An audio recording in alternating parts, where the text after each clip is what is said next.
在5月13日斋月盛宴的第一天，马鲁福教育与人道主义援助协会主席展格兹乌伊萨尔和副主席努尔乌伊萨尔和图乃伊达纳巴市一行会见了前东突厥散文化和信息中心主席阿布杜基利里卡拉卡什先生。在会议上，马鲁福协会表示将支持世界各地遭受破坏的维吾尔人。卡拉卡什先生在东突厥散信息中心欢迎代表团，并提供了有关东突厥散和海外维吾尔人当前状况的信息。此外，为解决来自世界各地，特别是中亚和土耳其维吾尔人所面临的问题，决定进行合作。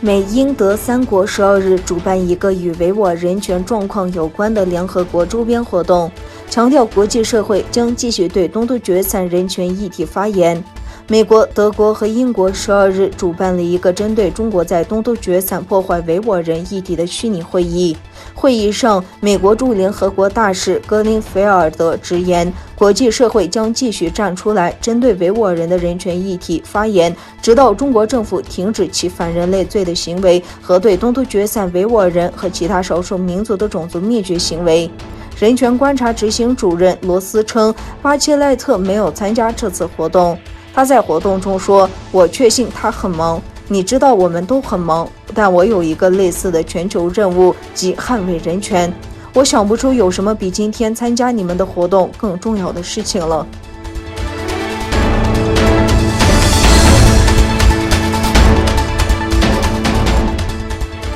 特斯拉将放弃在中国的地位。由于4月份销量下降以及上海工厂的有形包装计划，它已经面临艰难的旅程。5月12日一大早就发现源自路透社的关于特斯拉将暂停购置土地扩建上海工厂的消息在各路渠道被广泛传播。消息称，特斯拉此举的背景在于不断增加的中美贸易风险。对此报道，特斯拉方面声明回应，路透社表示其上海工厂正按计划开发。报道引述知情人士的话称，在暂停置地扩建上海工厂前，特斯拉原是打算把上海工厂打造成全球的出口中心。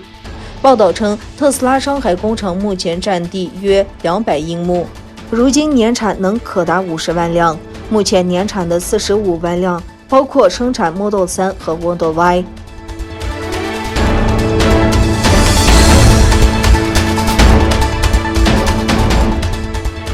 以色列与巴勒斯坦的冲突仍在继续。以色列军方称开始对加沙进行地面攻击。当地时间14日凌晨，以色列军方表示已开始在加沙地带对巴勒斯坦伊斯兰抵抗运动哈马斯发动地面攻击，以使巴以冲突的紧张局势急剧升级。以色列国防军在社交媒体上称，以色列国防军的空军和地面部队目前正在加沙地带发动袭击。而根据加沙地带卫生部门的消息，以色列的空袭已经导致至少109人死亡，621人受伤。以色列军队周一袭击了阿克萨清真寺大院，向巴勒斯坦礼拜者发射了橡皮子弹、催泪瓦斯和闪光弹。截至13日上午，从加沙地带发射的火箭弹总量已经超过1600枚。